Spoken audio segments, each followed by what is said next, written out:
नमस्कार विद्यार्थी मित्रांनो, चला तर काना एज्युकेशनमध्ये आपल्या सर्वांचे स्वागत आहे. तर वेळ न घालवता आपण लगेच सुरुवात करूया. बघा, आपण आज पी एन जंक्शन डायोड, त्याचे व्ही आय कॅरेक्टरिस्टिक्स असेल, आणखी सर्वात महत्त्वाचं म्हणजे रेक्टिफायर आणि फिल्टर, या सर्व टॉपिक आज एकदम डिटेलमध्ये डिस्कस करणार आहोत. ओके, जेणेकरून तुम्हाला एक्झामच्या दृष्टिकोनातून तुम्हाला इझी जाईल. ओके, त्याच्यामध्ये बघा, आता पी एन जंक्शन डायोड तुम्हाला ऑलरेडी माहिती आहे. ओके, कारण पी एन जंक्शन डायोड जर तुम्हाला समजला तर तुम्हाला रेक्टिफायर समजेल, रेक्टिफायर जर कळला तुम्हाला तर फिल्टर समजेल. ओके, त्यामुळे आपल्याला पी एन जंक्शन डायोड व्यवस्थित समजून घेणं गरजेचं आहे.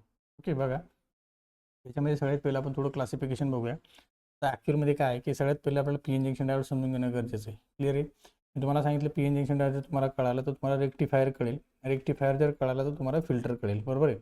आणि सर्वात इम्पॉर्टंट म्हणजे ज्यावेळेस आपण रेक्टिफायर डिस्कस करणार आहे तर त्याच्यामध्ये मेन यूज जर कोणाचा असेल तर तो फक्त पी एन जंक्शन डायोडचा आहे. ओके, आणखी अजून महत्त्वाचं त्याच्या रिलेटेड तुम्हाला बरेच काही डायोड तयार होतात, जसं की जेनारो डायोड असेल. बरोबर आहे.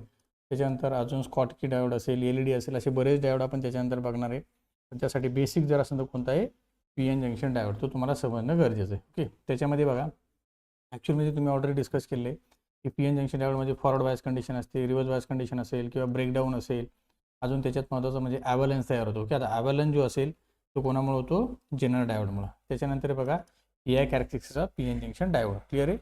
चला आज आपण त्याला थोडं सुरुवात करूया. बघा, सर्वात प्रथम तुम्हाला सेमीकंडक्टर समजणं खूप गरजेचं आहे. ओके, आता सेमीकंडक्टर एक्झॅक्ट काय असेल ते तुम्हाला मी शॉर्टमध्ये थोडं सांगतो. बघा, त्याला म्हणतो आपण कंडक्टर. बरोबर आहे. हां, त्याच्यानंतर सेमी कंडक्टर आणि त्याच्यानंतर असतो बघा इन्सुलेटर. क्लिअर आहे. हां, आता कंडक्टरमध्ये कंडक्टरचं मिनिंग काय होतो मी याच्यासाठी सांगतो की तुम्हाला पी एन जंक्शन डायोड समजण्यासाठी सेमीकंडक्टर समजणं इम्पॉर्टंट आहे. त्यासाठी आपण थोडी शॉर्टमध्ये थिअरी बघूया. बघा, कंडक्टर म्हणजे काय की distance between two electrons is very less. बरोबर आहे. म्हणजे दोन इलेक्ट्रॉन्समधला डिस्टन्स जो असेल तर कसा असेल? कमी असेल. Distance between two electrons is medium आणि distance between two electrons is high असेल. बरोबर आहे, लक्षात येईल. याच्यामध्ये दोन इलेक्ट्रॉन्समधला डिस्टन्स खूप जास्त असतो, याच्यामध्ये मिडियम असतो, याच्यामध्ये खूप जवळजवळ असतात. बरोबर आहे. आता आपल्याला कंडक्टर आणि इन्सुलेटर आपण इन फ्युचरमध्ये कंटिन्यू शिकतच राहायचं. बरोबर आहे. पण आता सध्या जो आपला टॉपिक डिस्कस करणार आहे त्याच्यामध्ये सगळ्यात इम्पॉर्टंट जर कोणता असेल तो कोणता आहे? Semi conductor. बरोबर आहे. मग सेमी कंडक्टरमध्ये सुरुवात करताना सगळ्यात पहिले त्याचे दोन क्लासिफिकेशन पडतात. एक असेल इंट्रान्झिक सेमी कंडक्टर, दुसरा कोणता असेल? एक्स्ट्रान्झिक सेमी कंडक्टर. बरोबर आहे. तर इंट्रान्झिक आणि एक्स्ट्रान्झिक. आता इंट्रान्झिक म्हणजे काय? त्यालाच म्हटलं होतं आपण सर प्युअर फॉर्म, याला म्हटलं होतं आपण इम्प्युअर फॉर्म. एक लक्षात ठेवा, याच्यावर तुम्हाला MCQ विचारले जाऊ शकतात, त्याच्यामुळे पक्का लक्षात ठेवा. ओके, इंट्रान्झिक सेमीकंडक्टर म्हणजे काय रे? Pure form. आणि एक्स्ट्रान्झिक सेमीकंडक्टर म्हणजे काय होतं? Impure form. मग सर याला प्युअर का म्हटलं, याला इम्प्युअर का म्हटलं? तर प्युअरचं जर एक्झाम्पल तुम्ही बघितलं तर वन ऑफ देम सिलिकॉन आणि another is germanium. Okay, silicon हे एक एक्झाम्पल आहे आणि दुसरं कोणतं आहे? जर्मेनियम. ओके, त्यानंतर अजून महत्त्वाचा दुसरा जो असेल त्याला म्हटलं होतं आपण इम्प्युअर फॉर्म. आता इम्प्युअर फॉर्म त्याला का म्हटलं गेलं? मी तुम्हाला म्हटलं ना की समजा आपला सिलिकॉन कसा आहे? प्युअर आहे, प्लस त्याच्यामध्ये काहीतरी ॲड केलं असेल, म्हणजे मी म्हणू शकतो सिलिकॉन प्लस काहीतरी ॲड केलं तेव्हा त्याच्यापासून काय तयार होणार आहे? एक्स्ट्रान्झिक सेमीकंडक्टर. तो कसा आहे? इम्प्युअर आहे. बरोबर आहे. मग मी तेच करतोय. आता ॲक्च्युअलमध्ये जर तुम्ही जर बघितलं असेल सिलिकॉनचा ॲटॉमिक नंबर किती आहे? 14. जर्मेनियमचा किती आहे? 32. बरोबर आहे. मग इथे जर तुम्ही बघितलं इलेक्ट्रॉनिक कॉन्फिगरेशन तर त्याच्यामध्ये बघा काय असेल? 2, 8. बरोबर आहे. आणि राहिले किती? आउटर मोस्ट शेलमध्ये किती आहे? 4. हे झालं सिलिकॉन्स. क्लिअर आहे. आणि सेम लाईक दॅट जर तुम्ही बघितलं इकडे जर तुम्ही डिस्ट्रीब्युशन केलं तर काय होईल? 2, 8. आता मी कोणाचं घेतोय रे? जर्मेनियमचं. 8 2 किती झाली? 10. 10. हां, आता याला जर तुम्ही थोडं डिस्ट्रीब्युशन केलं, समजा मी याला केलं 18. बरोबर आहे. 18 2 20 आणि 8 28. राहिले किती? 4. म्हणजे याचा किती आहे? 32. म्हणजे याच्यामध्ये आउटर मोस्ट शेलमध्ये किती सुद्धा किती? जर्मेनियमच्या 4. म्हणजे काय? त्याच्या आउटर मोस्ट शेलमध्ये किती इलेक्ट्रॉन्स रे? किती आहे? 4. बरोबर आहे. परंतु आपल्याला माहिती आहे की कुठलाही एलिमेंट जर स्टेबल करायचं असेल तर मला त्याला मिनिमम किती लागतात?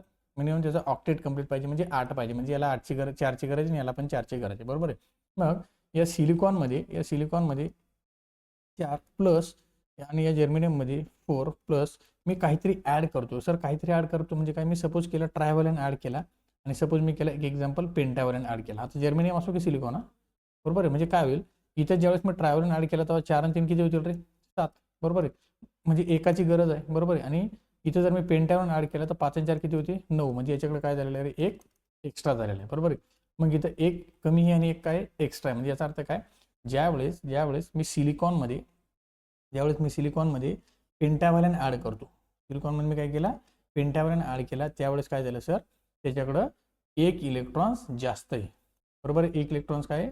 जास्त आहे आणि ज्यावेळेस मी ट्रायव्हॅलेंट ॲड केलं सर त्यावेळेस एक इलेक्ट्रॉन्स कसा आहे कमी आहे. मग एक इलेक्ट्रॉन्स कमी याचा अर्थ काय सर, इथं होल्स जास्त असतील आणि ते इलेक्ट्रॉन्स काय असतील मग कमी असतील आणि ते एक इलेक्ट्रॉन जास्त याचा अर्थ इथे इलेक्ट्रॉन जास्त असतील आणि होल्स काय रे कमी. आता इलेक्ट्रॉन्स आणि होल्स तुम्हाला सांगायची गरज नाही आहे. होल्स म्हणजे काय रे सरळ एखादा सपोज मी काय म्हटलं असे 1-2 इलेक्ट्रॉन्स इथं बसलेले आहे बरोबर आहे. आता हा इलेक्ट्रॉन्स उठून इथं गेला बरोबर आहे. ते उठून गेल्यानंतर त्याची जी जागा असेल त्याला काय म्हणतो असतो आपण होल्स. क्लिअर आहे. हां मग इथं काय majority charge carriers of electrons and minority charge carriers of holes, majority charge carriers of holes आणि minority charge carriers of electrons. Clear आहे. मग याला म्हणतो आपण पी टाईप मटेरियल, याला काय म्हणतो आपण एन टाईप. ज्यावेळेस मी सिलिकॉनमध्ये पेंटॅवन ॲड करतो त्यावेळेस एन टाईप मटेरियल तयार होतो. ज्यावेळेस मी सिलिकॉनमध्ये ट्रायव्हॅलेंट ॲड करतो त्यावेळेस कोणता होतो पी टाईप मटेरियल तयार होतं. पी आणि एन तुम्हाला काय ते एक्झॅक्ट कळालेलं असेल. ओके, मी तुम्हाला याची एक्झाम्पल सुद्धा सांगितली होती आणि त्याची ट्रिक सुद्धा सांगितली होती. तुम्ही वाटलं तर कंडक्टर, इन्सुलेटर आणि सेमी कंडक्टर जो असेल त्याचा एक व्हिडिओ आपण ऑलरेडी चॅनलवर टाकले, तो बघून घ्या. त्याच्यामध्ये तुम्हाला खूप इंटरेस्टिंगमध्ये दिलेले आहेत आणि तुम्हाला खूप व्यवस्थित समजेल मला असं वाटतं. ओके, त्याच्यामध्ये मी तुम्हाला ट्रिक सुद्धा दिली की बाबा आले गावात इंजेक्शन टोचायला. त्यानंतर आपण पाकिस्तान, ऑस्ट्रेलिया सब बिमारी असे विविध वेगवेगळ्या ट्रिक्सनुसार आपण त्याचे एक्झाम्पल घेतलेले आहे. क्लिअर आहे. चलो नेक्स्ट. आता बघा तुम्हाला एक्झॅक्ट लक्षात येईल मला काय म्हणायचं. ओके, सुरुवात करूया. बघा P N junction diode. Clear ना.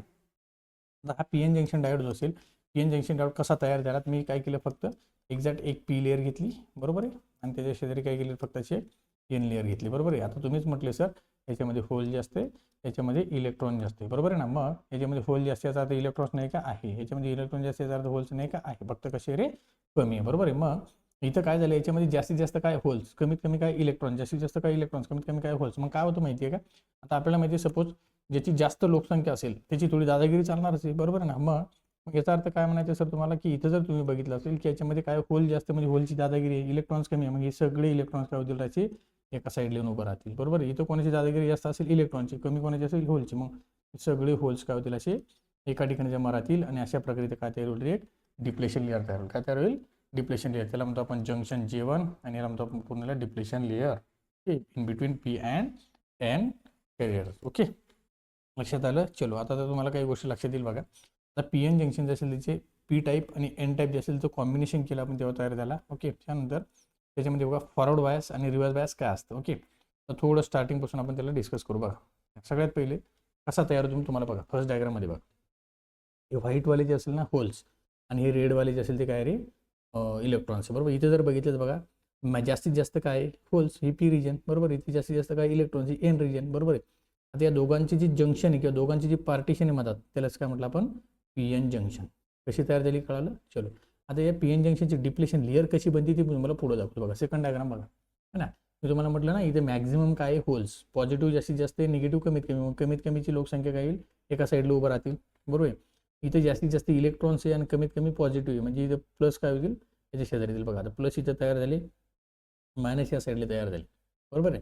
हां, आणि अशा प्रकारे जे असेल यालाच म्हणतो आपण डिप्लेशन लेअर. बघा कळालं तुम्हाला इथे काय तयार झाली एक डिप्लेशन लेअर. आणि सिमिलर ही जी डायग्राम मी तुम्हाला सांगितली ती कंडक्शन बँड आणि व्हॅलेन्स बँडच्या फॉर्ममध्ये आहे बरोबर. तुम्ही बघू शकता पी रिजन, एन रिजन आणि पी एन जंक्शन बघा कसे तयार झाले. क्लिअर आहे. ते ऑलरेडी आपण सायन्समध्ये प्रायमरी शाळेपासून शिकत आलेलो आहे. ओके, चला आता पी एन जंक्शन तयार झालं. आता बघू त्याच्या पुढं. क्लिअर आहे. आता त्याचं ऑपरेशन आपण डिस्कस करायचं आहे. आता पी एन जंक्शनमध्ये पी टाईप्स म्हणजे त्याच्यामध्ये होल जास्त आहे, एन टाईप म्हणजे त्याच्यामध्ये इलेक्ट्रॉन जास्त आहे बरोबर आहे. आता याच्यामध्ये बघा फॉरवर्ड बायस म्हणजे नेमकं काय होतं. पहिली गोष्ट हा असेल बघा symbol of P N junction diode बरोबर. तुम्हाला MCQ मध्ये विचारलं जाऊ शकतं, लक्षात ठेवा. Symbol of P N junction diode काय ॲनोड आणि कॅथोड. आता ह्या अशी मी काय केलं एक सर्किट डायग्राम डिझाईन केली. सर्किट डायग्राममध्ये जर समजा एक कनेक्शन तयार केली आणि त्याला कसा सप्लाय दिला बरोबर. त्याला मी सप्लाय दिला सपोज, याला म्हटलं प्लस, याला म्हटलं आपण मायनस, याला म्हटलं आपण व्होल्टेज बरोबर, याला म्हटलं आपण ॲनोड, याला म्हटलं आपण कॅथोड. जसं सपोज मी ज्यावेळेस काय केलं ॲनोडला ज्यावेळेस मी पॉझिटिव्ह देतो, कॅथोडला मी ज्यावेळेस निगेटिव्ह देतो त्यावेळेस त्याला काय म्हणतो आपण फॉरवर्ड बायस कंडिशन. आणि ॲनोडला ज्यावेळेस मी निगेटिव्ह देतो आणि कॅथोडला ज्यावेळेस मी पॉझिटिव्ह देतो त्याला म्हणतो आपण रिव्हर्स बायस कंडिशन. जस्ट ते दोन्ही कंडिशन लक्षात ठेवा कारण ऑलरेडी आपण डिटेलमध्ये डिस्कस केलेलं आहे. ओके, हीच ती डायग्राम जी अगोदर मी तुम्हाला सांगितली होल जे असते पी टाईपमध्ये आणि इलेक्ट्रॉन्स जे असते एन टाईपमध्ये. याचा अर्थ इलेक्ट्रॉन्स नाही का आहे पण थोडे कमी प्रमाणात. ती इलेक्ट्रॉन्स काय झाले एका साईडला जमा झाले, इकडचे होल्स पण काय झाले एका साईडला जमा झाले, त्याला सॅटिस्फाईड म्हणतो आपण त्याला डिप्लेशन लेअर. ओके, आता महत्त्वाचं म्हणजे काय बघा, मी तुम्हाला म्हटलं आता फॉरवर्ड बायस आणि रिव्हर्स बायस. आता फॉरवर्ड बायस म्हणजे काय पीला पॉझिटिव्ह एनला निगेटिव्ह, रिव्हर्स बायस म्हणजे पीला निगेटिव्ह एनला पॉझिटिव्ह बरोबर आहे. हां, आता याच्यामध्ये काय होतं हे पुढचा वर्ड बघा, याचं म्हणणं काय करंट फ्लो. म्हणजे फॉरवर्ड बायसमध्ये करंट फ्लो होतो म्हटलं, रिव्हर्स बायसमध्ये करंट फ्लो होत नाही. मग का होत नाही कसं होत नाही आपण पुढे बघूया. बघा आता फ्लो ऑफ चार्ज तर याचं तुम्हाला थोडं समजून सांगतो कसं असतं. चलो नेक्स्ट पुढे बघू. तर म्हटलं मी तुम्हाला फॉरवर्ड बायस. आता फॉरवर्ड बायसची डायग्राम तुम्ही जर बघितली तिथे लक्षात येईल तुमच्या बघा. याला म्हटलं आपण एन टाईप, ओके, याला म्हटलं आपण पी टाईप आहे ना, याला म्हटलं आपण पॉझिटिव्ह आणि याला म्हटलं आपण निगेटिव्ह. बघा मी तुम्हाला आताच म्हटलं होतं एनला निगेटिव्ह, पीला positive, that is called as forward bias condition. Okay, तर अशा वेळेस तुमचा पी एन जंक्शन डायोड असेल त्याची जी जंक्शन आहे ती व्हॅनिश होत असते, बरोबर. आणि व्हॅनिश झाल्यामुळे काय होतं, आता याची वर्किंग वगैरे आपण ऑलरेडी डिटेलमध्ये घेतलेली आहे.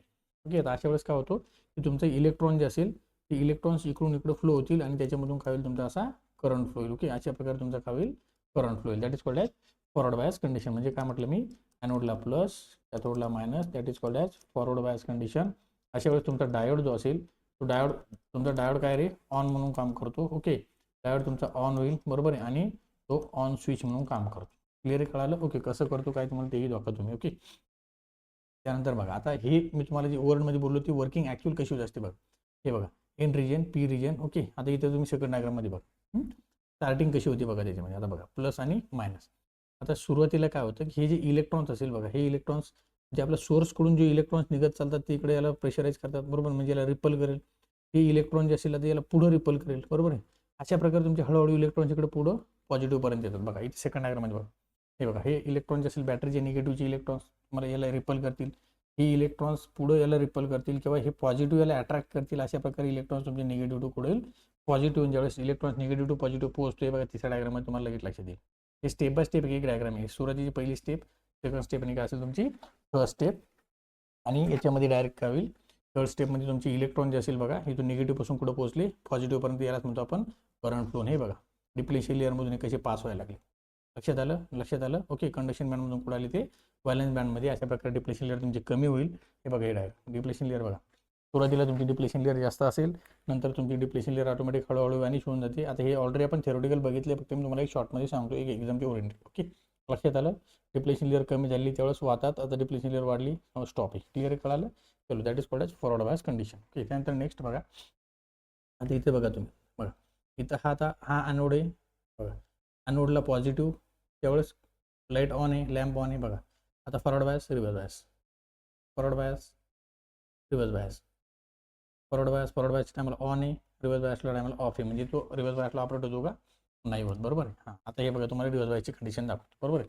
आता इथे जर तुम्ही बघितलं रिव्हर्स बायसमध्ये बघा एनला पॉझिटिव्ह आणि पीला निगेटिव्ह, त्यावेळेस काय होईल डिप्लेशन लेअर वाढत जात असते, बरोबर. आता कशी वाढते इथं बघा तुम्ही, तुम्हाला थेरोटिकल ऑर्डर सांगितली तर इथे बघा कशी बघा खूप डिप्लेशन लेअर जी असेल त्याची विड्थ काय झाली वाढली बघा. डिप्लेशन लेअर कमी आहे वाढली, सेम लाईट आहे तेव्हा डिप्लेशन लेअर कमी आहे ती काय होणार वाढणार. ओके, डिप्लेशन लेअर वाढली त्यावेळेस तो एक ऑफ स्विच म्हणून काम करेल. कसा म्हणून काम करेल तो ऑफ स्विच म्हणून, आणि ज्यावेळेस ऑफ स्विच म्हणून काम करतो त्यावेळेस तो ऑन होणार नाही, बरोबर. म्हणजे मी त्याला म्हटलं ॲनोडला निगेटिव्ह, कॅथोडला पॉझिटिव्ह. अशा वेळेस तो कसा म्हणून काम करेल रिव्हर्स बायस. तुमचा डायोड कसा असेल रे ऑफ, आणि तो कसा म्हणून काम करेल ऑफ स्विच म्हणून काम करेल. लक्षात आलं. ओके, हां. आता सगळ्यात महत्त्वाचं, जर समजा मी असं करत करत व्होल्टेज वाढवत गेलो, बरोबर आहे, व्होल्टेज वाढवत गेलो पण याची डिप्लेशन लेअर जी असेल ती कंटिन्यूस वाढतच चालली आहे, पण त्याच्यामधून करंट फ्लो होतोय का नाही. मग एक वेळ होईल तुमची डिप्लेशन लेअर काय होईल ब्रेकडाऊन होईल, किंवा सरळ म्हणू शकतो तुम्ही तुमचा पी एन जंक्शन डायोड काय होतो रे डॅमेज होत असतो. काय होत असतो डॅमेज होत असतो, बरोबर आहे. मग तो डॅमेज ज्यावेळेस होतो, बरोबर आहे, त्यावेळेस तुमचा काही कामाचा आहे का तो नाही, बरोबर आहे. मग याला एक प्रोटेक्शन किंवा याला एक ॲडिशनल मेथड म्हणून किंवा याच्यावर एक ऑप्शन म्हणून आपण तयार केला, that is called as zener diode, बरोबर आहे. कारण आपल्याला माहिती आहे पी एन जंक्शन डायोड जो असेल तो फॉरवर्ड बायसमध्ये ओके आहे सर, बरोबर आहे, आणि रिव्हर्स बायसमध्ये ओके आहे का नाही. म्हणजे रिव्हर्स बायसमध्ये ओके कोण असेल that is called as zener diode. त्यानंतर आपण त्याला जेनर डायोड, म्हणजे रिव्हर्स बायसमध्ये तुमचं कोण काम करणार मग जेनर डायोड. लक्षात आलं. चलो नेक्स्ट. हां, इथं पण सेम लाईक तीच डायग्राम तुम्ही लक्षात घ्या, तुम्हाला लक्ष देऊन जाईल. ओके, आता सगळ्यात महत्त्वाचं आपला पी एन जंक्शन डायोड जो असेल त्याची आपल्याला उया कॅरेक्टरिस्टिक्स बघायची, तिला थोडं लक्ष द्या. आता त्याच्यामध्ये मी तुम्हाला थोडं डिफरन्स सांगतो. स्टार्टिंगला काय काय असेल बघा. त्याच्यामध्ये सगळ्यात पहिली फॉरवर्ड कंडिशन असेल, रिव्हर्स कंडिशन असेल, एक ब्रेकडाऊन कंडिशन. मी तुम्हाला म्हटलं ना व्होल्टेज वाढवत गेलं तर ब्रेकडाऊन होणार, बरोबर. आता फॉरवर्डमध्ये बघा पॉझिटिव्ह, ओके, व्होल्टेज कसं असेल फॉरवर्ड बायसमध्ये पॉझिटिव्ह, याच्यामध्ये कसं असेल निगेटिव्ह. म्हणजे करंट काय होतो वाढत जातो, कारण ऑन होतो ना तो, बरोबर आहे, आणि कंडक्ट इझिली. म्हणलं तुम्हाला मी डॅमेज वगैरे होत नाही, तो एकदम इझी व्यवस्थित काम करतो. त्यानंतर रिव्हर्स बायसमध्ये काय होतं, आता करंट जो असेल तो एकदम स्मॉल, म्हणजे तुम्हाला एक्झाम्पल सांगू शकतो मी. समजा तुमचा धारणाचा दरवाजा आहे, बरोबर आहे, धारणाचा दरवाजा जो असेल तो बंद असतो, बरोबर आहे, तो ऑन आहे का नाही, बंद असताना सुद्धा थोडं थोडं पाणी पाजरत असतं. सेम लाईक दॅट रिव्हर्स बायसमध्ये तुमचा स्विच ऑन नाही झाला, मग स्विच ऑन झाला नाही याचा अर्थ आहे तो बंद आहे, म्हणजे काय थोडं लिकेज करंट असेल, थोडा करंट फ्लो होतो, एकदम करंट बंद होतो. जर म्हणतो आपण व्हेरी स्मॉल करंट आणि तोच करंट असेल त्याला म्हणतो आपण लिकेज करंट. लक्षात आलं. चलो नेक्स्ट मी तुम्हाला म्हटलं की तुम्ही काय केलं की पीएन जंक्शन डायोड ज्यावेळेस रिव्हर्स बायसमध्ये असेल तुम्हाला वाटलं चालू कसं काय होत नाही, मग तुम्ही व्होल्टेज वाढवत गेले व्होल्टेज वाढवत गेले. एक वेळ असेल तुमचा व्होल्टेज जो असेल आता इथं निगेटिव्ह आहे ना रिव्हर्स बायसमध्ये, बरोबर आहे. व्होल्टेज जो असेल तो अचानक तुमचा काय होईल खूप जास्त होईल आणि तुमचा जंक्शन जे असेल ते अचानक ब्रेक होऊन जाईल, बरोबर आहे. आणि त्यावेळेस काय होईल सडनलीचे तुमचा करंट खूप जास्त प्रमाणात वाढेल, बरोबर आहे. आता इथं एक्सपोनेन्शियल म्हणजे काय हळूहळू करंट वाढत गेला. इथं अचानक प्रमाणात करंट आल्यामुळे काय होईल तुमचा होईल ॲव्हलॅन्स किंवा त्याला म्हणतो आपण जेनर इफेक्ट, म्हणजे इंडायरेक्ट तुमचा पीएन जंक्शन डायोड काय होऊन जाईल डॅमेज होऊन जाईल, बरोबर. कारण अचानक प्रमाणे करंट आल्यामुळे काय होईल त्याचे गरम होऊन हीट होऊन तो डॅमेज होऊन जाईल. क्लिअर आहे. त्यानंतर बघा तेच मी आता जे बोललो ते थिओरिटिकली जे असेल आता ते आपण ग्राफिकली बघू. सुरुवातीला 0 पोझिशन आहे, बरोबर आहे. ओरिजिनला 0 करंट 0 व्होल्टेज 0. बघा इकडं काय रे तुमचा करंट, त्याला बारकाने समजून घ्या रे. इकडं काय तुमचा व्होल्टेज, बरोबर आहे. मी तुम्हाला गेल्या अगोदर सांगितलं तर डिपेंडेंट कोणते असतील इंडिपेंडंट कोणते असतील, बरोबर आहे. मग करंट जो असेल तो डिपेंडंट आणि व्होल्टेज काय तुमचा इंडिपेंडंट, बरोबर आहे.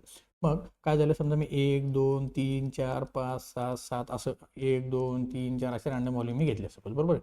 आता काय होईल सुरुवातीला तुमचा व्होल्टेज 0 आहे 100% करंट पण सर काय 0 आहे कारण मला ओरिजिन सांगतोय. ओके. मग मी काय केलं हळूहळू व्होल्टेज वाढवत गेला. तर व्होल्टेज थोडा वाढवला, थोडा करंट सुद्धा वाढला, बरोबर आहे ना. आणि हा व्होल्टेज जो असेल तुम्ही कंटिन्यूस वाढत गेले 1 2 3 4 5 असं करत करत करत करत इथपर्यंत आलो पण माझ्या करंटला काहीच इफेक्ट झाला नाही. आणि हा जो छोटासा करंट असतो दिसतो ना हा बारीक बारीक, हा जो छोटा करंट आहे that is called as leakage current. आणि तो कोणता लिकेज करंट आहे रे फॉरवर्ड लिकेज करंट. कोणता करंट आहे फॉरवर्ड लिकेज करंट. ओके. आता हा जो करंट आहे तो कुठपर्यंत लिकेज करंट असणार आहे आणि कुठपर्यंत हा व्होल्टेज वाढत जाणार नाही बघा. आता इथून पुढं काय झालं हा असेल तुमचा नी पॉईंट किंवा त्याला म्हणतो आपण नी व्होल्टेज. आता इथं काय होईल सपोज एक्झाम्पल जर मी सिलिकॉनचं मटेरियल वापरलं, जर मी जर्मनियमचं मटेरियल वापरलं, आपल्याला माहिती आहे याचा ब्रेकडाऊन पॉईंट काय किंवा याचा नी पॉईंट काय 0.7 व्होल्ट आणि याचं काय रे 0.3 व्होल्ट. जोपर्यंत मी 0.7 व्होल्ट देत नाही कधी जर सिलिकॉनचा डायोड असेल तर आता इथे मी 0.7 वर आलो तेव्हा कुठं माझा स्विच ऑन होईल, बरोबर. आणि स्विच ऑन झाला तर माझा करंट हळूहळू वाढत जाईल, व्होल्टेज काय होईल माझा कमी कमी होईल. लक्षात आलं. ओके. म्हणजे हा व्होल्टेज वाढत गेला माझा करंट पण काय झाला वाढत गेला. क्लिअर आहे कळालं. ओके. हे झाली फॉरवर्ड कंडिशन. त्याला म्हणजे फॉरवर्ड त्याला म्हटलं आपण ऑन स्विच म्हणून काम करतो, बरोबर आहे. आता सेम लागतात मी आता उलट रिव्हर्समध्ये गेलो तसंच सेम प्रोसेस होणार आहे. व्होल्टेज वाढवत गेलो खूप वाढा बघा. आता इथं बघा किती लवकर चालू झालं, बरोबर आहे.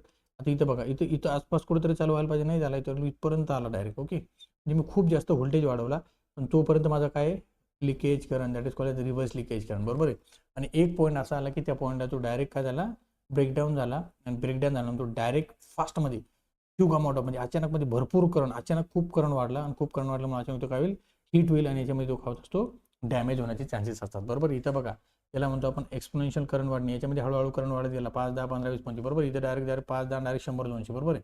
कळालं. ओके. त्याला म्हणतो आपण रिव्हर्स लिकेज करंट, सॉरी याला म्हणतो आपण रिव्हर्स करंट, त्याला म्हणतो आपण फॉरवर्ड करंट, बरोबर. याला म्हणतो रिव्हर्स लिकेज करंट, याला म्हणतो फॉरवर्ड लिकेज करंट. नी पॉईंट याला म्हणतो आपण ब्रेकडाऊन पॉईंट. लक्षात आलं. क्लिअर कळालं. That is called as PI characteristics of PN junction diode. Okay. हे डायग्राम वगैरे आहेत त्या सेम तुम्ही बघून घेऊ शकता. ओके. चलो नेक्स्ट. त्यानंतर हा अवलांच ब्रेकडाऊन मी तुम्हाला आता जे सांगितलं ते सेम कंडिशन असेल. ओके. त्यानंतर नेक्स्ट आहे बघा ही जी थिअरी आहे बघा सिमिलरली तुम्हाला सगळे याच्यामध्ये दिले. पी टाईप कसा तयार झाला, एन टाईप कसा तयार झाला किंवा PN junction diode forward bias reverse bias काय असेल तुम्ही जस्ट एकदा बघून घेऊ शकता. ओके. त्यानंतर बघा तुमचा नेक्स्ट पुढचा सगळ्यात इम्पॉर्टंट पॉईंट असेल तो that is called as DC power सप्लायचा ब्लॉक डायग्राम, बरोबर आहे. Block diagram of DC power supply खूप इम्पॉर्टंट क्वेश्चन आहे. तुम्हाला थिअरीमध्ये पण विचारला जाऊ शकतो, त्याच्यावर तुम्हाला MCQ पण तयार होतात ते तुम्हाला मी सांगतो. ओके. बघा सगळ्यात पहिले जर फर्स्ट ब्लॉक कोणता असेल तुमचा ट्रान्सफॉर्मर, सेकंड असेल रेक्टिफायर, थर्ड असेल फिल्टर आणि 4 असेल तुमचा रेग्युलेटर. असे तुमचे 4ही युनिट तुम्हाला शिकायचे आहे. ट्रान्सफॉर्मर आता आपण ऑलरेडी डिस्कस केलेला आहे, रेक्टिफायर आपण आता डिस्कस करूया, फिल्टर पण डिस्कस करूया आणि रेग्युलेटर पण डिस्कस करूया. ओके. बघा मी DC पॉवर सप्लाय का शिकत असेल सगळ्यात पहिलं प्रथम मी तुम्हाला ते एक शॉर्टमध्ये सांगतो. माझ्याकडे AC सप्लाय हा तयार केला जातो, DC सप्लाय तयार केला जात नाही. मग हा AC सप्लाय तयार केला पण आपल्याकडे बऱ्याच ॲप्लिकेशन असे आहे किंवा बऱ्याच ठिकाणी आपल्याला DC सप्लाय वापरायचा असतो आहे ना. मग DC सप्लाय तयार करता येत नाही केला नाही, बरोबर. मग AC सप्लाय आहे तर मग AC DCमध्ये मला कन्व्हर्जन करायचं, बरोबर ना. मग ACचं DCमध्ये कन्व्हर्जन करण्यासाठी मला माहिती आहे की ACची वेव्हफॉर्म आपण ऑलरेडी बघितली आहे. ACची वेव्हफॉर्म अशी असते, बरोबर आहे. आणि ही DCची वेव्हफॉर्म जी असेल ती अशी असेल. आता ही डायरेक्ट होणार आहे का मग नाही. मग याला काहीतरी स्टेप आहे, त्या step is nothing but block diagram of DC power supply. हे बघा ही AC सप्लाय.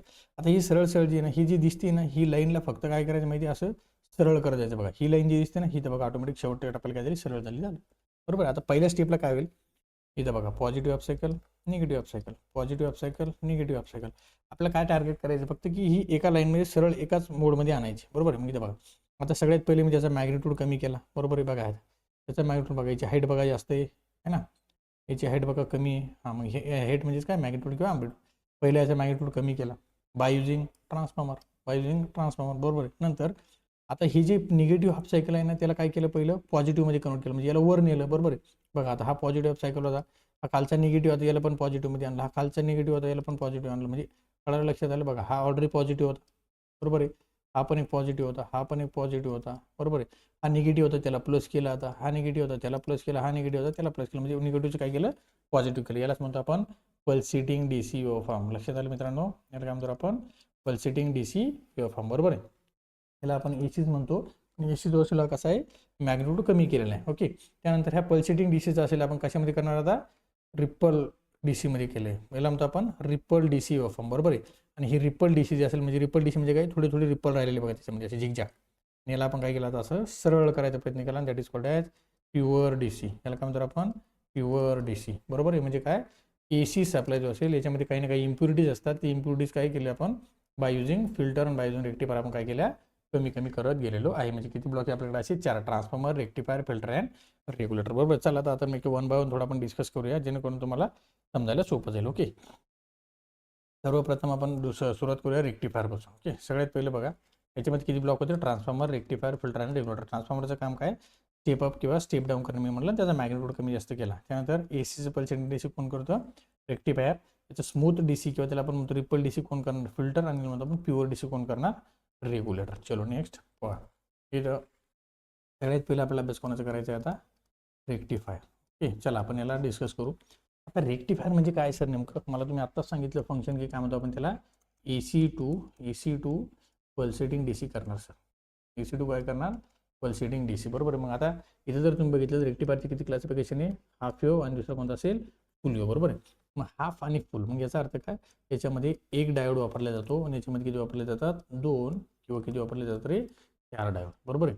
मग 2 कुठं वापरले जातात याच्यामध्ये 2, याच्यामध्ये किती वापरले जातात 4. याला म्हणतो आपण सेंटर टॅप किंवा याला दुसरं नाव आहे, लक्षात ठेवा मी एक्झाममध्ये विचारलं तर तुम्हाला कन्फ्युजन होईल. याला म्हणतो मिड पॉईंट किंवा याला म्हणतो आपण ब्रिज.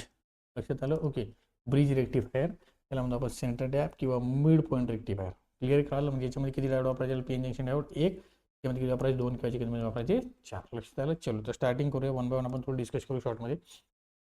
तर इथे जर तुम्ही बघितलं बघा ही असेल हाफ वेव्ह रेक्टिफायरची डायग्राम. ओके, तर पॉझिटिव्ह निगेटिव्ह बघा पॉझिटिव्ह जो असेल तो ॲनोडला लागला, बरोबर. निगेटिव्ह जो असेल तो कोणाला लागला कॅथोडला. त्यावेळेस सोबत असेल ऑन असेल that is called as forward bias condition. समजा आपण त्याला फॉरवर्ड बायस कंडिशन बघा ज्यावेळेस फॉरवर्ड बायस कंडिशन असेल त्यावेळेस कसं असेल डायोड क्लोज सर्किट असेल त्यावेळेस तुम्हाला आउटपुट पण येतं, बरोबर आहे.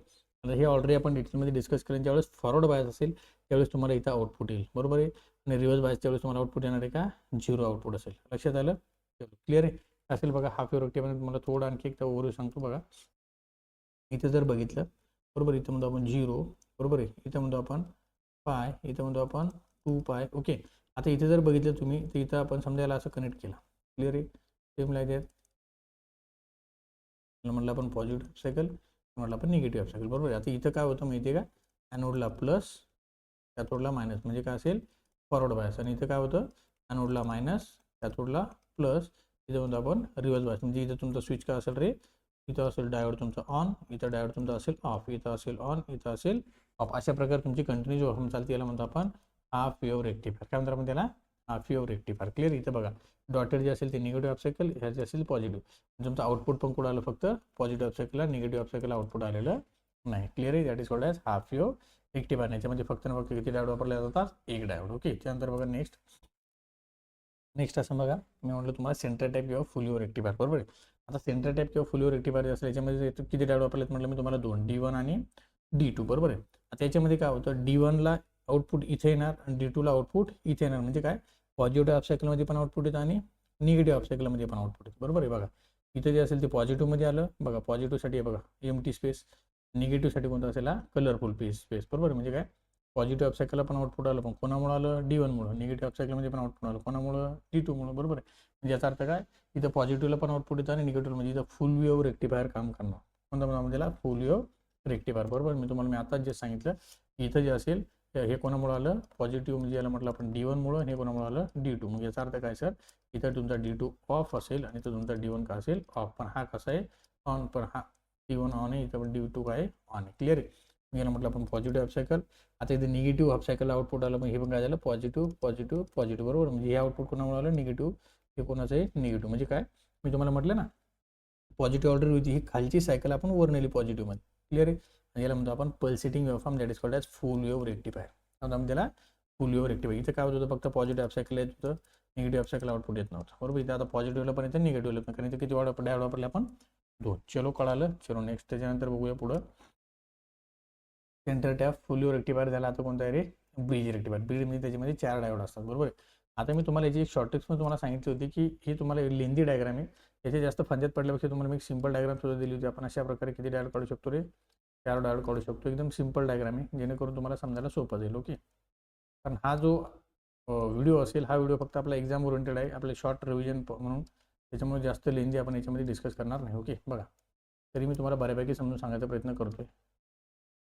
ही एक डायग्राम आहे, खूप इझी आहे, जेणेकरून तुम्हाला समजायला सोपं जाईल. याला म्हणायचं D1, याला म्हणायचं D2, याला म्हणायचं D3, याला म्हणायचं D4. ओके.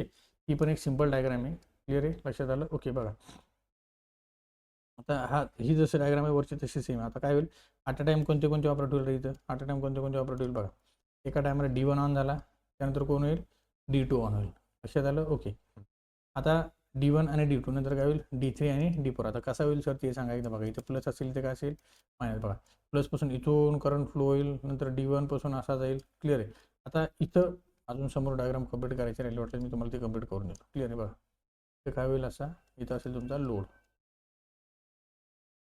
काय असेल तुमचा रे लोड, बरोबर आहे. अशा प्रकारे तुमची डायग्राम आता कंप्लीट झाली. तर ते कशी होईल मी तुम्हाला सांगतो फास्ट.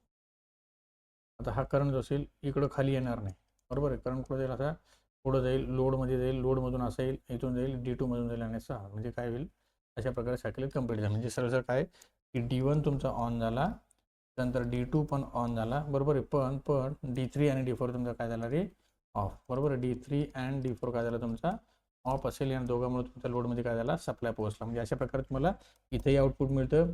इथं कोणामुळे आलं D1 अँड D2, मग इथे कोणामुळे येईल D3 अँड D4. क्लिअर आहे. त्यावेळेस हे दोघं ऑफ राहतील, यावेळेस हे दोघं ऑफ राहतील. क्लिअर आहे, कळालं. इथं सुद्धा आउटपुट लिहितात, त्यामध्ये आपण फुल वेव्ह रेक्टिफायर. चलो नेक्स्ट. त्यानंतर पुढं बघा, तुम्हाला तीच वेव्हफॉर्म जी असेल ती एक सेपरेटली इथे दिलेली आहे, बरोबर आहे. बघा, मी तुम्हाला म्हटलं होतं ना इथं हाफ वेव्हमध्ये पॉझिटिव्हला आउटपुट येतं, निगेटिव्हला आउटपुट येत नाही. पॉझिटिव्हला आउटपुट येतं, निगेटिव्हला output, that is called half wave rectifier. Full वेव्हमध्ये काय होतं, पॉझिटिव्हला आउटपुट येतं, निगेटिव्हला पण येतं, पॉझिटिव्हला पण येतं, निगेटिव्हला पण येतं, पॉझिटिव्हला पण निगेटिव्ह. आणि हे ऑटोमॅटिक काय होईल सगळे पॉझिटिव्हमध्ये जाईल, कारण वरच्या क्वाड्रंट असेल तर काय असतो पॉझिटिव्ह. क्लिअर आहे. हे निगेटिव्ह पॉईंट सगळे काढून टाकलेले आहे. क्लिअर आहे, कळालं. ओके. त्यानंतर हे बघा, आता हे समजा ही वेव्हफॉर्म जी असेल ती पुढची कामीन आपली ही असेल फिल्टरसाठी, बरोबर आहे. ऑलमोस्ट स्मूथ डिश असेल ते फिल्टर करेल हळूहळू. बघा, हे जे असेल ते रिपल हळूहळू रिमूव्ह करता करता आपण रेग्युलेटर काय करेल त्याला स्मूथ करेल. कळालं. चला, त्यानंतर नेक्स्ट आहे बघा तुमचा फिल्टर. ओके. ही असेल, ही एक डायग्राम आहे तुम्हाला ब्रिजवाली. मी तुम्हाला म्हटलं होतं ना ती डायग्राम आपली आहे. बघा, D1 आणि D2 हे कसा ऑपरेट होतो काय होतं तुम्ही त्याला रीड करू शकता का बघून घेऊ शकता. ओके. त्यानंतर नेक्स्ट बघा, DC पॉवर सप्लायची थिअरी पार्ट आहे.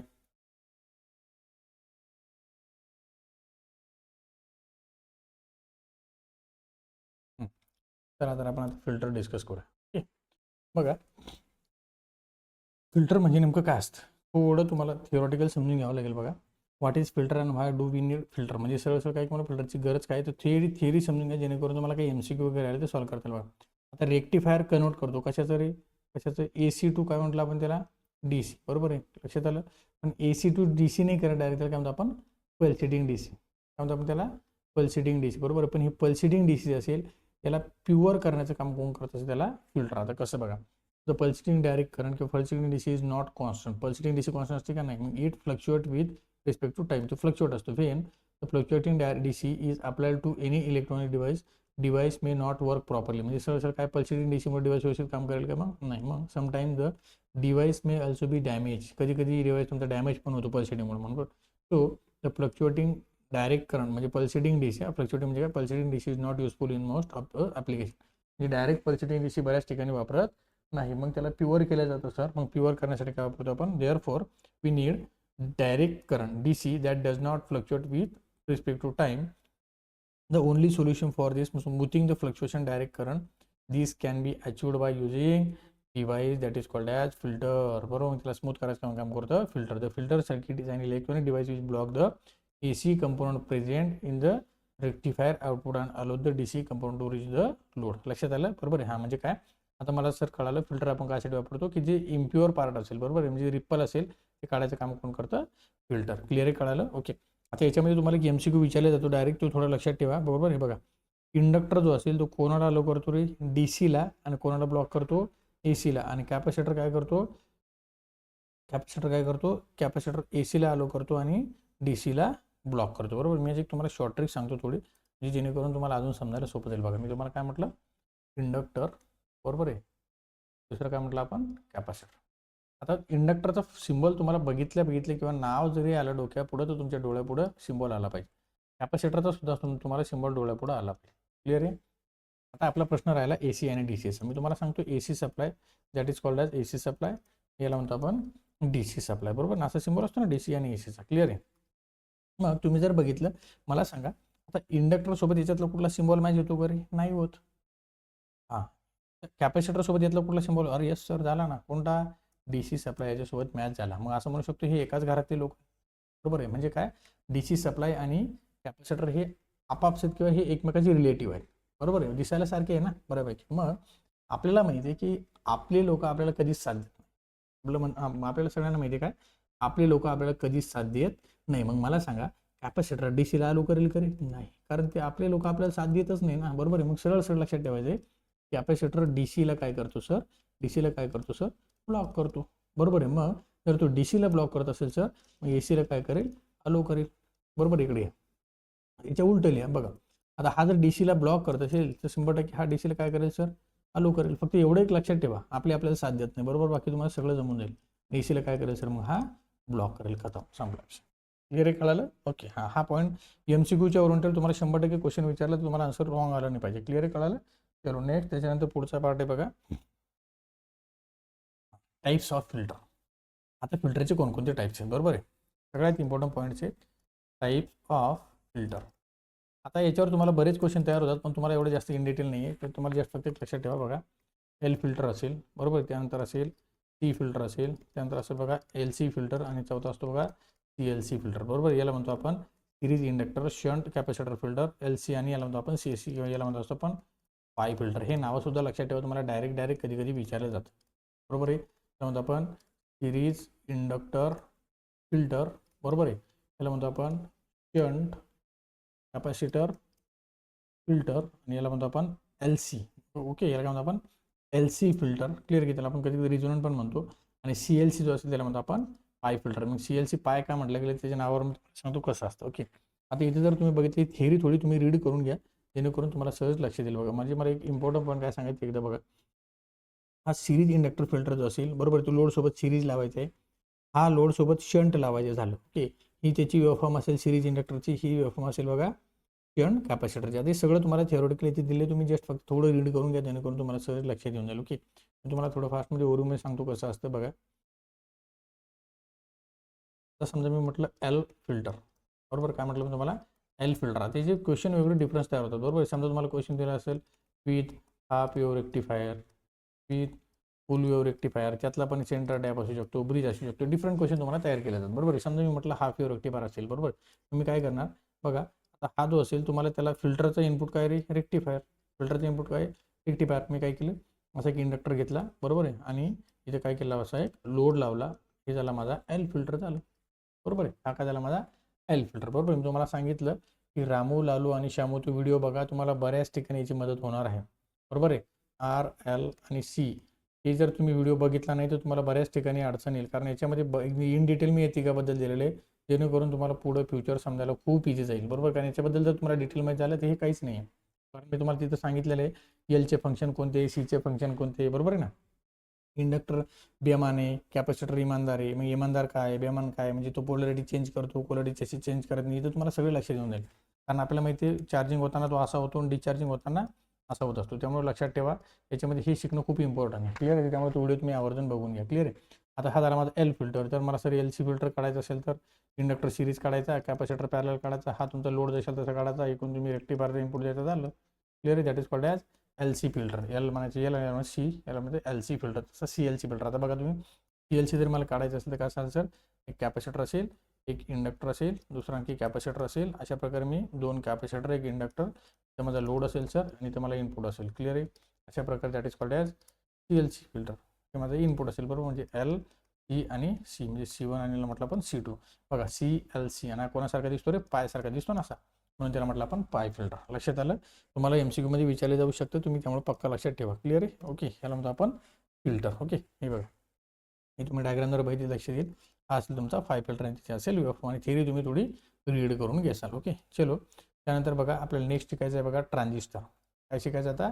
ट्रान्झिस्टर. ओके. आता हा ट्रान्झिस्टर जो असेल तो नेमका काय असतो किंवा ट्रान्झिस्टरमध्ये नेमकं काय असतं, आपण थोडं एक जस्ट एकदा ओव्हरव्ह्यू बघून घेऊया. बघा त्याच्यामध्ये तुम्हाला एक्झॅक्ट काय काय डिस्कस करायचे. सगळ्यात पहिले प्रथम तुम्हाला करायचं आहे बायपोलार जंक्शन ट्रान्झिस्टर, म्हणजे BJT असेल. बरोबर आहे? हा BJT बद्दल तुम्हाला इन डिटेल माहिती आहे थोडी, कशी आहे ते थोडं शॉर्टमध्ये बघून घेऊ. बघा BJT असेल त्याला म्हणतो आपण बायपोलार जंक्शन ट्रान्झिस्टर. काय म्हणतो त्याला? BJT. पण सर्वप्रथम हे डिटेलमध्ये ऑलरेडी आपण डिस्कस केलेलं आहे, त्यामुळे फक्त थोडं ओव्हरव्ह्यू सांगतोय. ॲक्च्युली काय असतं की ट्रान्झिस्टर हा शब्द तुम्हाला माहीत पाहिजे. बरोबर आहे? आता आपल्याला माहिती आहे ट्रान्झिस्टर जो असेल ॲक्च्युली याचे 2 फंक्शन असतात. एक म्हणजे ॲम्प्लिफाय करणे, बरोबर आहे, ॲम्प्लिफिकेशन करणे. दुसरं म्हणजे काय करणे रे, स्विचिंग करणे. बरोबर आहे? तर स्विचिंगचे पण 2 प्रकार असतात, एक तर ऑन असणे किंवा असणे ऑफ. म्हणजे सर तुम्ही असं म्हणू शकता सर, जसं माझा PN जंक्शन डायोड मी एक स्विच म्हणून वापरत होतो, तसं मी ट्रान्झिस्टर सुद्धा एक स्विच म्हणून वापरू शकतो किंवा ॲम्प्लिफाय म्हणून वापरू शकतो. ॲम्प्लिफायचं एक्झाम्पल काय, समजा आपण साऊंड माईकमध्ये बोलतो आणि साऊंडमध्ये मोठा आवाज येतो, that is called as amplifier. Okay. तर तो जो BJT आहे त्याच्यापैकी एक जो असेल त्याला म्हणतो आपण BJT, म्हणजे बायपोलर जंक्शन ट्रान्झिस्टर. त्याचे 2 क्लासिफिकेशन आहे, वन ऑफ देम PNP आणि दुसरा काय असेल रे, NPN ट्रान्झिस्टर. बरोबर आहे? आता हा असेल त्याचा सिम्बॉल. हा काय त्याचा सिम्बॉल. तुम्हाला डायरेक्ट MCQ मध्ये विचारला जाऊ शकते किंवा तुम्हाला कधी कधी 2 मार्कच्या किंवा 4 मार्कच्या क्वेश्चनमध्ये पण विचारलं जाऊ शकतं. ड्रॉ सिम्बॉल ऑफ ट्रान्झिस्टर असेल किंवा BJT असेल किंवा PNP असेल किंवा NPN असेल, हा पण याचा काय रे, सिम्बॉल आहे. लक्षात आलं? आता हा सिम्बॉल खूप इम्पॉर्टंट आहे. क्लिअर? आता याला किती टाइम असतात रे, कलेक्टर, बेस आणि इमिटर. ओके. याला पण म्हणतो आपण कलेक्टर, याला म्हणतो आपण बेस आणि याला म्हणतो आपण इमिटर. ओके.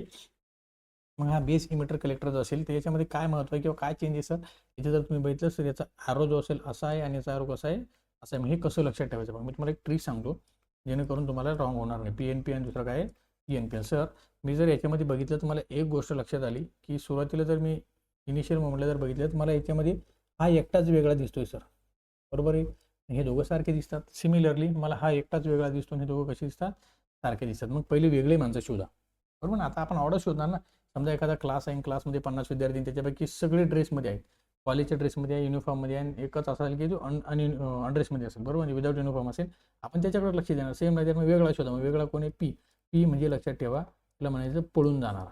त्यामुळे त्याला पळून जाणारा. बरोबर आहे? आणि त्याच्या उलटा मग काय असेल, हा. मग याचा अर्थ काय असेल नाही कळाला. बघा आता इथे लक्ष द्या, हा असेल त्याचा सिम्बॉल. बरोबर आहे? हां. आता इथे जर तुम्ही बघितलं, इथे एक जंक्शन तयार झाला की नाही झाला. बरोबर आहे? एक आता एक तिघांचा एक कॉम्बिनेशनचा पॉईंट आहे की नाही, हा. बरोबर आहे? मग त्या कॉम्बिनेशनच्या पॉईंटकडे लक्ष ठेवायचं. बरोबर आहे? आता इथं असे 3 लाईन तुम्ही काढल्या. या पॉईंटकडे ज्यावेळेस तुम्ही लक्ष ठेवलं तुम्हालाच कळालं की मी काय म्हटलं, पळून जाणार. म्हणजे कुठून? इथून पळून जाणार. कुठून रे? त्या स्टॉपपासून पळून जाणार. म्हणजे याचा ॲरो कुठं असेल, या साईडला. बरोबर आहे? म्हणजे सरळ काय की इथे जर तुम्ही बघितलं तर पळून जाणार ॲरो कुठे बघा, हा जंक्शन आहे ना, इथून पळून जातोय ना. हां, हा जंक्शन आहे ना, त्या जंक्शनकडे जातो. बरोबर आहे? हा पळून जातोय, हा त्याच्या उलटा जातो. म्हणजे याला काय म्हणायचं मग, याला काय म्हणायचं, NPN. म्हणजे P म्हणजे पळून जाणार, त्याच्या उलटा काय असेल, PNP म्हणजे त्याच्या न पळणार किंवा आतमध्ये जाणार. लक्षात आलं? Clear? That is called PNP. दुसरा कोणता असेल, NPN. ओके. आता याच्यामध्ये अजून एक महत्त्वाची गोष्ट, महत्त्वाचं म्हणजे काय, आता याचं कन्स्ट्रक्शन वर्किंग जे असेल ते ऑलरेडी आपण डिस्कस केलं. ओके. कारण ते जर डिस्कस करत बसलो आपण, तो व्हिडिओ खूप लेंदी होईल. ओके. त्यामुळे आता आपण त्याला थोडं फास्टमध्ये जे कामाच्या गोष्टी किंवा गरजेच्या गोष्टी डिस्कस करूया. त्याच्यामध्ये सगळ्यात महत्त्वाची गोष्ट जी असेल ती कोणती असेल, electronic configuration of common base, common emitter आणि कॉमन कलेक्टर. बरोबर आहे? आता त्याच्यामध्ये आपण आताच बघितलं बेस, इमिटर, कलेक्टर. त्याला म्हटलं आपण कॉमन बेस, कॉमन इमिटर आणि कॉमन काय रे, कलेक्टर. बरोबर आहे? आता कॉमन बेस, कॉमन इमिटर आणि कॉमन कलेक्टर जे असेल त्याचा आपण कॉन्फिगरेशन, याचा डिफरन्स तुम्हाला ऑलमोस्ट मॅक्झिममच विचारला जातो. त्यामुळे डिफरन्स लक्षात ठेवा. ओके. यातून सगळ्यात इम्पॉर्टंट म्हणजे याच्यावर पूर्ण ट्रान्झिस्टर तुम्हाला शिकायला भेटेल. बरोबर आहे? हा डिफरन्स खूप महत्त्वाचा आहे. खूप म्हणजे खूप महत्त्वाचा. आता कसा महत्त्वाचा आहे मी तुम्हाला सांगतो, जस्ट ओव्हरव्ह्यू बघा. सगळ्यात प्रथम मी तुम्हाला काय म्हटलं, सी बी बरोबर आहे, सीई आणि सी क्लिअर आहे. सी बी सी आणि सी सी म्हणजे काय, कॉमन बेस, कॉमन इमिटर आणि कॉमन कलेक्टर. तुम्हाला एक ट्रिक्स देतो जबरदस्त, एवढी लक्षात ठेवा फक्त, तुम्हाला काहीच अडचण याच्यामध्ये येणार नाही. ओके, आता सी बी म्हणजे काय, सी म्हणजे काय, सी सी म्हणजे काय. आता आपल्याला माहिती आहे बी म्हणजे बेस बरोबर आहे ना, सी म्हणजे इमिटर आणि सी म्हणजे काय होतं सर, कलेक्टर. आता ह्या नावातच बरंच काही आहे सर. म्हणजे याचा अर्थ काय, इमिटर म्हणजे इमिट करणे, मग कोण, इलेक्ट्रॉन्स.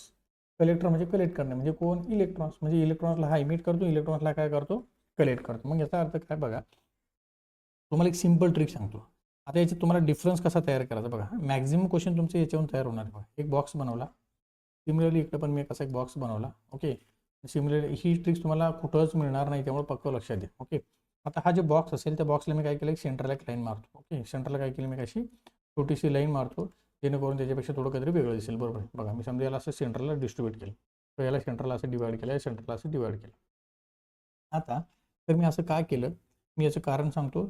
मी याला म्हटलं इनपुट साईड आणि याला म्हटलं मी आता आउटपुट साईड. याला म्हटलं मी इनपुट साईड, याला म्हटलं रे मी आउटपुट, म्हटलं मी इनपुट साईड, याला म्हटलं मी आउटपुट साईड. बरोबर आहे. मग इनपुट आउटपुट माझ्या लक्षात आलं सर. ओके, मग ज्यावेळेस इनपुट आउटपुट मला लक्षात आलं असेल, मग डिफरन्स काय राहिला तो आता आपण डिस्कस करूया. बघा, आता याचा अर्थ काय होतो, मी म्हटलं ना कॉमन बेस. मी काय म्हटलं, कॉमन बेस म्हणजे काय, बेस असा असेल सर तो कॉमन आहे, 3 लोक आहे ना, बेस, इमिटर आणि कलेक्टर. बरोबर आहे. म्हणजे याचा अर्थ काय, हा इमिटर सोबत पण आहे आणि हा कलेक्टर सोबत पण आहे, म्हणून त्याला म्हटलं कॉमन.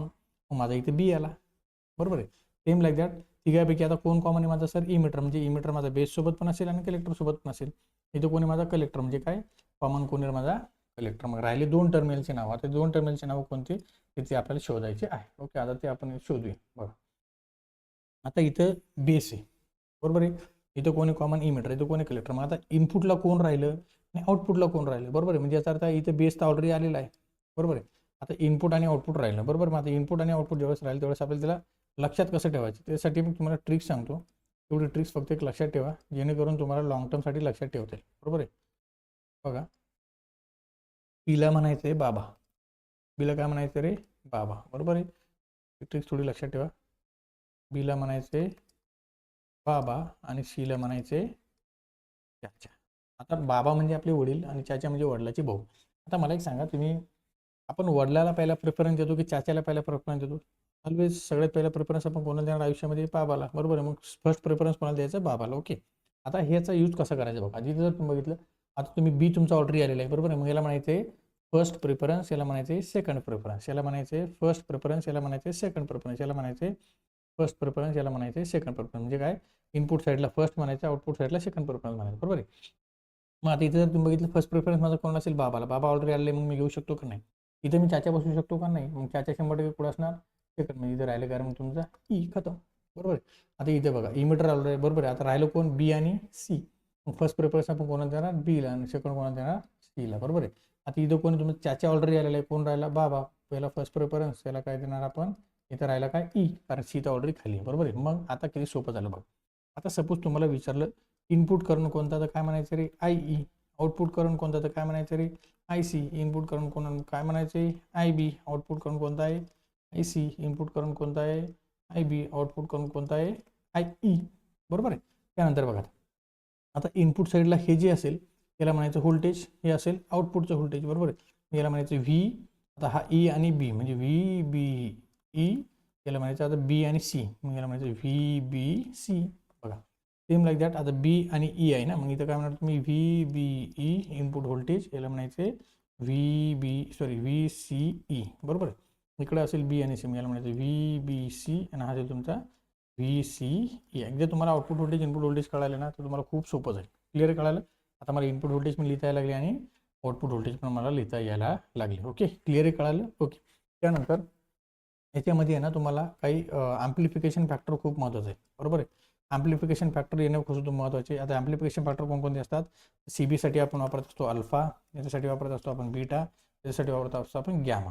क्लिअर आहे. अल्फा, बीटा आणि गॅमा. आता अल्फा, बीटा, गॅमा जर असेल तर एक लक्षात ठेवा, तुम्हाला करंट ॲम्प्लिफिकेशन फॅक्टरची डेफिनेशन होऊ शकते. मग काय करावं लागेल, output current upon input current, output voltage upon input voltage. मग आउटपुट करंट कुठून आली, आउटपुट व्होल्टेज कुठून आली, तुम्हाला काय करेल, ही ट्रिक्स तुम्हाला खूप जास्त मदत करेन. लक्षात आलं? क्लिअर आहे? बघा त्याच्यामध्ये तुम्हाला मी जस्ट काही डिफरन्स दिला, हा डिफरन्स तुम्ही जस्ट लक्षात ठेवा, तुम्हाला जेणेकरून एक्झाममध्ये लिहायला सोपं जाईल. ओके, क्लिअर आहे? कळालं? चला तर अशा प्रकारे आपण थोडं ट्रान्झिस्टर असेल, फिल्टर असेल, रेक्टिफायर असेल किंवा पी जंक्शन डायोड असेल, हे डिस्कस ऑलरेडी डिटेलमध्ये केलेले होते. तसे आपण त्याला फास्टमध्ये ओव्हरव्ह्यूसुद्धा केलेलं आहे. अपेक्षा करतो मित्रांनो तुम्हाला सगळ्यांना व्यवस्थित कळालं असेल. चला तर भेटूया लवकरच पुढच्या व्हिडिओमध्ये. ठीक आहे, थँक्यू.